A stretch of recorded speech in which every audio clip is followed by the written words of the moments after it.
First of all, I'd like to introduce our speakers. Howard Greenberg is on our board of directors for the Crossings Animal Society, and he is the founder of Bosco's Fund, and he will be speaking after me. Shannon Dickerson is the director of operations for Humane Action Pennsylvania, and she is going to be talking about legislative successes and what we're facing right now in Pennsylvania with animal welfare. Brian Hackett is the director of government and community relations with Associated Humane Societies, which now has how many shelters? Four shelters in New Jersey. So Brian's going to be talking about animal welfare, legislative advocacy issues with regard to New Jersey. I also want to thank our organizing committee because this is the culmination of 2 months of fundraising. So I'd like to thank, first of all, Karen Fratty is right over here. Karen is our program coordinator, and I will tell you right now, this would not be happening if it were not for her. She has done an absolutely remarkable job. Both of us in the office, to do something like this, we've got to do a little bit of everything, and she certainly has done it, and she's done it exceptionally well. So let me run through the rest of the list. Joanne Chanin, Howard Greenberg, Dan Henriksen, Catherine Karnicki, Terry Lalinsky, Jean McLaughlin, Karen Milstein, Claire Stecker, and Joel Tenenbaum. So they are the organizing committee. They are the people who made this happen. So thank you. So when several of us created the Crossings Animal Society and stepped away from Hope for the Animals, we carried Boris and Natasha's fund with us and then sort of recreated it at CAS. The way that we run the fund is, this is for what we actually created a phrase called life-sustaining veterinary care. And basically what that means is, it's not routine and it's not emergency yet. Because we are a no-kill organization, if whatever the situation is, the illness, the injury, if it becomes an emergency, we're there all the way through. We have never said, we've spent enough money, that's the end of it. We don't do that. So there are three populations that we deal with. One are homeless dogs and cats. The second are homeless pets that are cared for by our rescue and shelter partners, some of which are in New Jersey, some of which are in the South, one of which is in Grand Bahama. And also pets living in families with limited financial resources. We are considered for them a fund of last resort. And when we use that fund, they have to pay at least 10% because we want assurance that when we step away from the picture and the animal is fine, that they can continue caring for the animal. So that's how it's used. And the other thing that we do is, at least theoretically, we work in increments of $500, and we can do 2 $500 grants for one pet. When we hit that $1,000 mark, which is, quite frankly, most of the time, we then reach out to our supporters. And 100% of the time, our supporters, including our board of directors, has covered the remaining costs. So that brings us to our stories. And again, I'm going to choose a couple of them. Since we have representation from Golden Paws here, I want to talk about Jake briefly. So one of the things about working in animal welfare is that you are always learning and you are always getting surprised. So, every day. So Jake is this absolutely beautiful Australian Shepherd. And we brought Jake up from one of our rescue partners in the South. And we had an adopter ready. The adopter wanted Jake to be a companion for her other dog because her second dog had passed away. So Jake arrives. We do the meet and greet very quick, about 45 minutes. Dogs got along famously, did the adoption paperwork. signed, sealed, and delivered. They go home. About an hour later, we get a phone call. And the adopter tells us, I think Jake is deaf. Okay.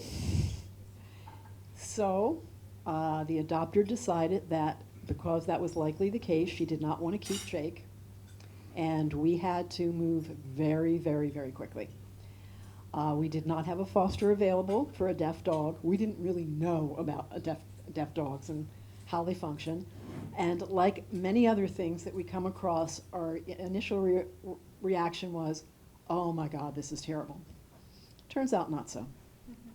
But we needed to place the dog temporarily until we could get a new adoptive family. We reached out to Golden Paws. They were absolutely wonderful. They discounted their services for us. We brought Jake there, and Golden Paws is down the street from North Star Vets. There is something called a bear test, which is the only way to determine for sure that a pet is deaf. So Boris and Natasha's Fund paid for the bear test, and they determined that Jake was 100% deaf, and it was probably congenital. So we now knew what we were dealing with. What we learned in that process was deaf dogs are not that difficult. It's just that you train them differently for obvious reasons, and when you relate to them, you're kind of cautious about things like, kind of coming up behind and startling them or whatnot. But once you learn those things, it's fairly easy. And Jake was and is a wonderful, wonderful dog. So Jake was adopted by a lovely woman who's an attorney who actually lives around the corner from me. And she has a service dog, and Jake and the service dog are now best of friends. And she also has a 13 or 14-year-old rescue Chihuahua. So the three of them are living together, very positive outcome. And again, without Golden Paws, I don't know that we could have done this. So thank you very much.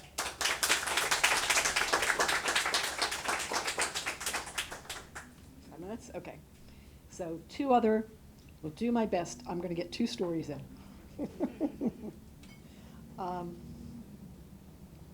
I'm going to tell you about the other Jake.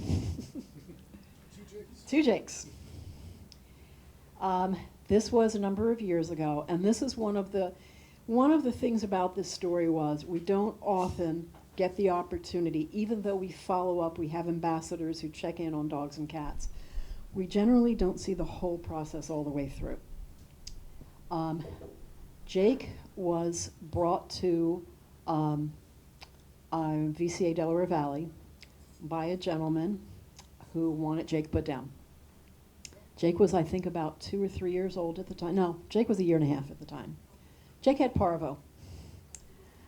And it turned out that we had a staff member in the waiting room when this was happening. She called me and I said, see if he'll surrender the dog to us. He did. And we had the dog treated 2 full rounds at what was then VSEC. In the meantime, we needed a foster.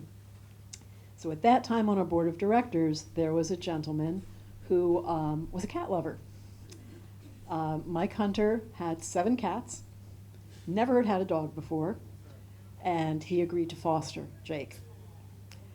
Jake's name at that time was Angelo. So he took the dog, and I started getting calls almost every day because Jake wasn't particularly trained, so was a little on the destructive side. And I would get this frantic call from Mike, who's a civil engineer and usually cool, calm, and collected, saying, you gotta come get this dog. Tore up the rug, did this, did that. And knowing Mike, I knew he was probably gonna calm down, which he did, and he actually adopted the dog.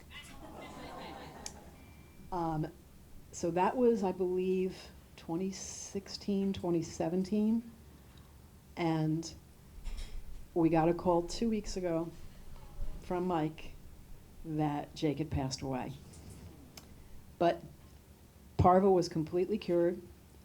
That dog had a wonderful life, and Mike is now a dog lover, as well as a cat lover, for the rest of his life. So that's Jake. Lastly, Stripes. I gotta tell you about Stripes. So, this is one of those situations that this was learning experience upon learning experience upon learning experience. So this started with a call from a couple who had been feeding a stray cat. Cat comes to their door one day, cat's tail is mangled. They surrender the cat to us. Bridge Clinic did a tail amputation. Absolutely adorable, and it was a kitten at the time, about 10 months old. So Stripes comes to stay at our office pending adoption. We think, okay, got it taken care of, surgery is successful, absolutely adorable cat, what could go wrong? Well, then we find out that Stripes is incontinent. Turns out that Stripes has what's called a tail pull injury. So that mangled tail probably came from an encounter with a car. And the idea is, unfortunately, that the tail was pulled so hard that it resulted in neurological damage. And the neurological damage was incontinence. Not 100%, but enough. Enough that we couldn't adopt. So then we started on a journey that I guess began a year ago January, a year ago February. We had no idea what we were doing. But we were working with, at that time, Blue Pearl, with Dr. Chapman, who's in internal medicine. And we were trying anything and everything medically to be able to get the incontinence under control. Long story short, we never did. And in the midst of that, because we didn't know what to watch out for, we had dealt with UTIs, we dealt with a horrendous infection because she was scalding her abdomen. We had a team of volunteers because we had to do sub-Q injections because one of the bacteria involved in the infection could only be addressed with sub-Q injections. That went on for a couple of weeks at least, possibly longer. It's one of those traumas that you don't remember clearly afterwards. That cleared up, and then we were at our wits' end. We called Tabby's place and said, can we surrender this cat because this is beyond our capacity? And Tabby's place said, we'd really love to, but we've got, what was it, 9, 11 incontinent cats already. Can't do it. However, we have a better idea. And the better idea was, we're going to teach you how to express Stripes bladder. So Karen Milstein, who's right back there, put your hand up. Karen and I embarked on the learning process, which they seem to think is like a snap. It's not. So I finally had to back off because it was so time consuming. Karen stuck with it. It took, what, 4 months? Sure. Yeah. So in the meantime, Tabby's place was so generous that they sent, I think it was, I don't know if it was a staff member or volunteer or combination, staff member, every day for what, 2 months?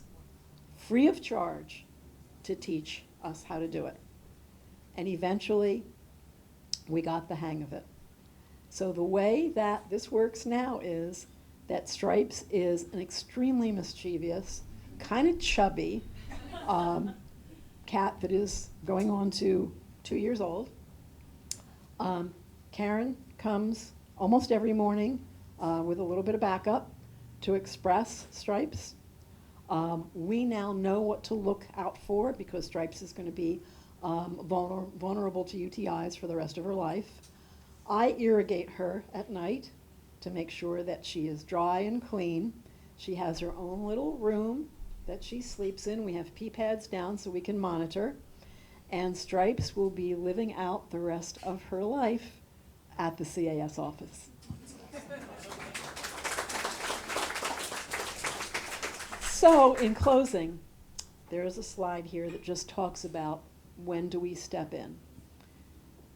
And the truth of the matter is that as long as prognosis is reasonably good, we step in. That's what we do.